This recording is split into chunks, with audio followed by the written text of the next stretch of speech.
Hello, ladies and gentlemen. Eduardo Del Buey here once again for In the Crosshairs. Today, I'm very pleased to welcome as my guest David Golub, former correspondent for CBC, BBC, NPR in Central America, former national news desk editor for the CBC Nightly News in Canada, and currently a freelance correspondent living in Medellin, Colombia. David, welcome. Hi, Eduardo. Thanks for having me. Nice to have you here, and I want to congratulate you on your new Substack, which is going to start producing some very fine articles pretty soon. And I'm going to share the link with my readers here so they can enjoy the insights that you're going to bring to the online community. David, we're looking at a world where nobody trusts each other anymore. Institutions that used to generate trust, that used to enjoy the trust, like the United Nations, like the World Health Organization, like the New York Times, like the Washington Post, like the Globe and Mail in Canada. Nobody trusts them anymore. They all produce lies. Political leaders today have no credibility whatsoever.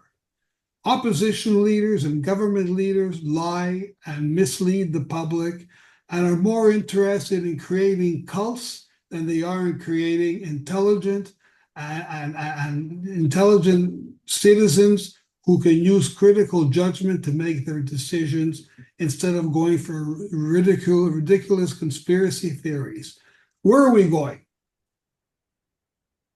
Well, I think what you're looking at is the expiry of the brand, the brands and credibility, brands in media.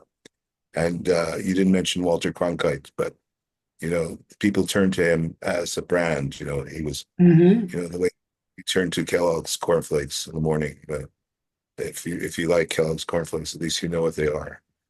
And so I mean, it's really the brand that's expired, and they never changed their routines really.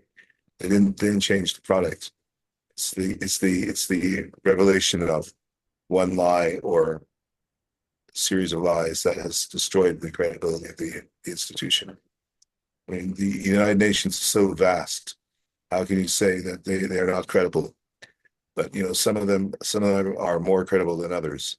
The WHO I always thought was more credible than the UNRWA, UN agency, humanitarian agency, so called, in Middle East. But also a politician doesn't tell lies 100% of the time. He tells lies, 98%, 99%, 70%, 60%, or Trump is 40%. It's 50% of what he says is true. So that's always the best lie. It's a little bit of truth in a lie. It's like sugar in your coffee, right? Mm-hmm. So where are we going with this? I don't know. We're going back to my analogy of a restaurant. Where are you going to eat? You can go to the Michelin Guide and you can see the great restaurants there. But you say, well, okay, but there's a little place on the corner. What about that? It doesn't cost an arm and a leg to eat there.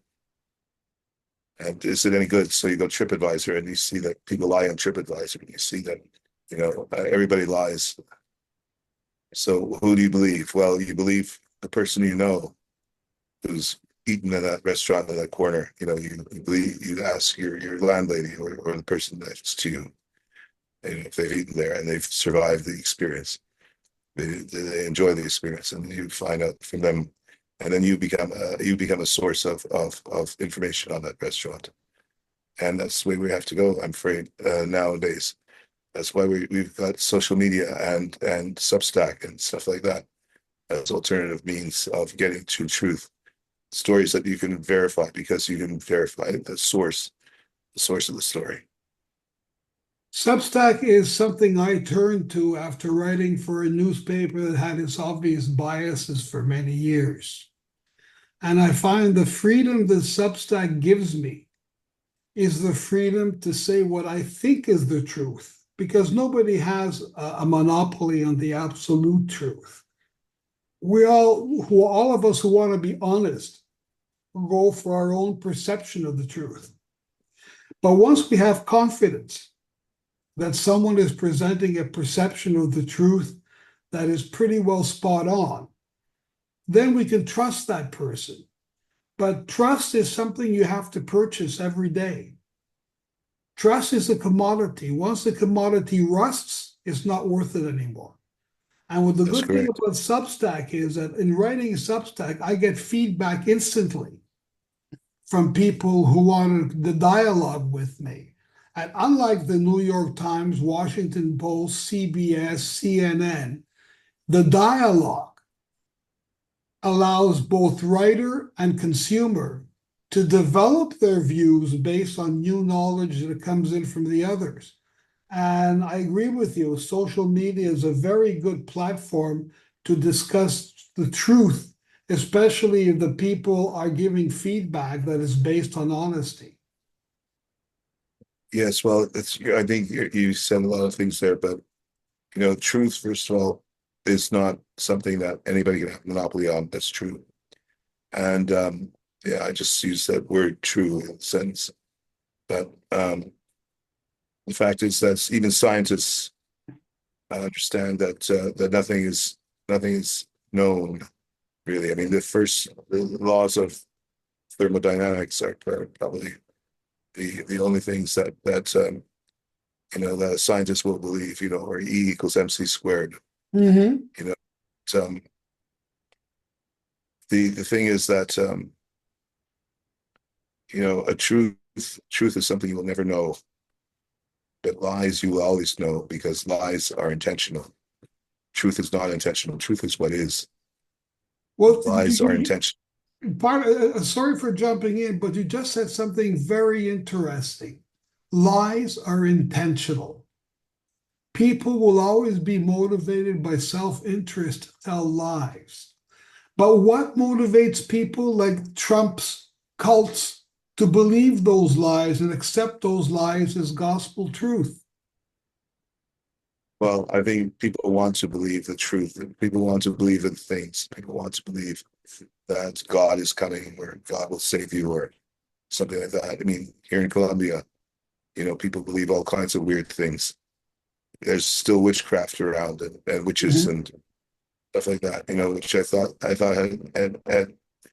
thought science had dispensed with all these people, all these kinds of beliefs. But people want to believe that things that are not real or not real for us, And why is that? Because it's more reassuring for people to believe in these things than in the reality. Like uh, the lies that you believe in are intentional because they're intentional and they're strategic. They're intentional to protect the interests of the person who told them, and they're strategic in the sense that they make you feel better. They make the person receiving them feel better. And Well, so what many people think is that people like Trump, for example, they appeal to the inner devils in people. They manage to connect with the part that people don't think is politically correct, that they would never say personally in public, but that deep down inside they feel. And the intentional lie is to reinforce what people see as their own personal truth, but are afraid to say it alone. That's right. Well, the inner demons. I don't know about the inner demons because I don't believe in demons either. But I think I get the gist of what you're saying. But the question is what? The question is, why are people, how can we get around this? Is there any remedy for it, or do we just have to discount our political leaders and find other ways to govern ourselves? Well, I don't think we can find other ways to govern ourselves, but we have to govern them. We have to monitor our governance much more closely, watch them much more closely than we do. And that's really the problem is that you pay somebody to do the work and they don't do it, or they do a bad job of it. And I thought that, for me, my world as a traveler came down, and TripAdvisor was revealed to be a nest of lies, because they don't verify anything, they don't check anything, and you have to check things. If the restaurant down the corner is good or not, it's a question of whether somebody's eaten there and knows that it's good and about it, and that they've been back, and they know the restaurant owner, or they know the chef or something. But I mean, restaurants here in Colombia, I took in Medellin, I took some people to a restaurant where I used to eat, and it's completely different because the chef has left, and Mm-hmm. when the chef left, here's left, and so it's all gone, it's all changed. The So restaurant looks the basically, same. what you have to do is you have to make sure that there's continuity in the person who's giving you the information, and that continuity is believable. You have to make sure that the sources are good, for whatever you believe, whatever you want to believe, whatever you want to think. Like Israel and Gaza, I've never been to Israel, I've never been to Gaza. I know journalists who have been there. I know people who've been there. And I know that they will tell me what they've seen, and they will tell me what they haven't seen, and they will be honest about it. Anthony Fauci was the pandemic czar during Mm-hmm. COVID. He wasn't responsible for the lies that people were uh, told about COVID vaccines and everything. But he wasn't responsible for the enforcement of the narrative that they wanted us to swallow. But he was a source of it, and I believed in him. I believed in him because I knew him. I had interviewed him for CBC, and I knew he was a good guy. He was a genuine person. I couldn't believe that the way Trump, was dealing with him. Mm-hmm. Trump getting up on a stage and saying, that we should all be using chlorine or some other hexachlorine, I think he said, Yeah. to, to kill the germs of, COVID and everything. I mean, it's ridiculous. It was ridiculous. And, you could see the people uh, on his panel, getting restless about it. But they didn't say anything because he's the president of the fucking United States, Mm-hmm. and it's really horrible.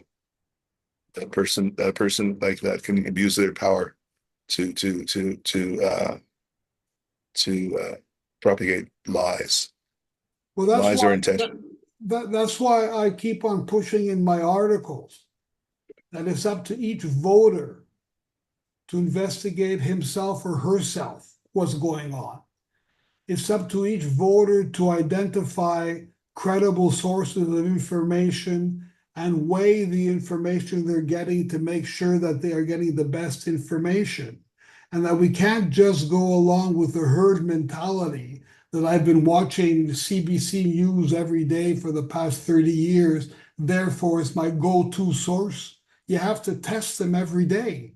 You have to test the veracity and the accuracy every day, and you have to test the fact that you're getting facts on the one hand and opinions on the other hand, and have the critical judgment to divide between both.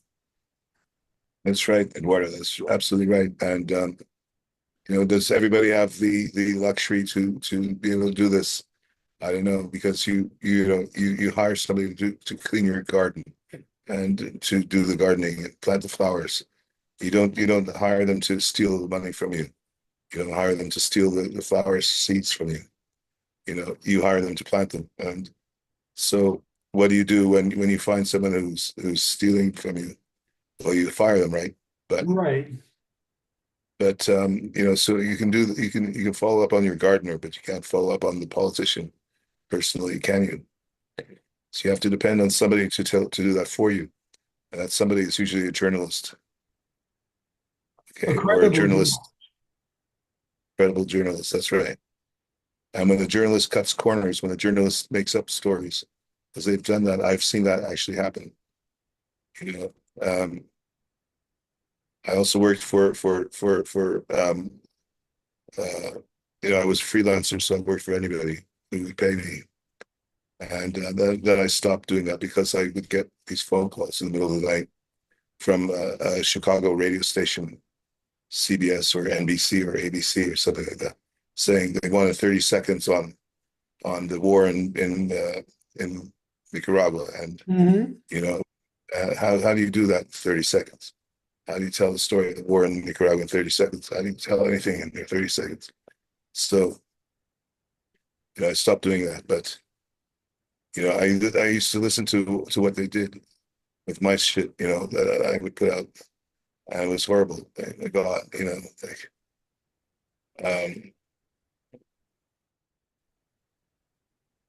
Well, you have to be able to discern between people who are serious and those who aren't. The tendency of today that we look to sound bites is that everybody wants a full global report, like you said, in 30 seconds. Are we not being demanding enough with our media to expect more in-depth coverage, more factual coverage, and more information so that we can make up our own minds? because I think we have to be more demanding. We have to call them out all the time and really question what they say, but not stupidly, question what they say. Like is the sun going to come up tomorrow? Yes, it is, of course. But question what they say, but in an intelligent way, using other sources. But who's gonna invest that time in finding out what's going on in Israel and Gaza? Yeah, not I don't know. everybody has the luxury of being able to get on a plane and go there.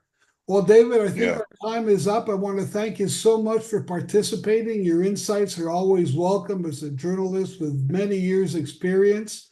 Thank you so much.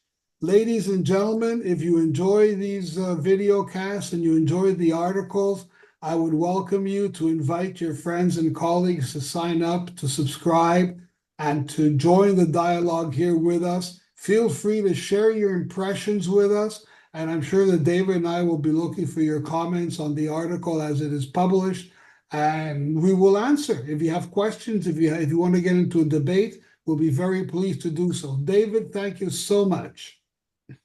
Thank you, Eduardo, for this opportunity, and thanks for your constant critical eye. I mean, you're somebody I do believe in, and you're somebody I do trust.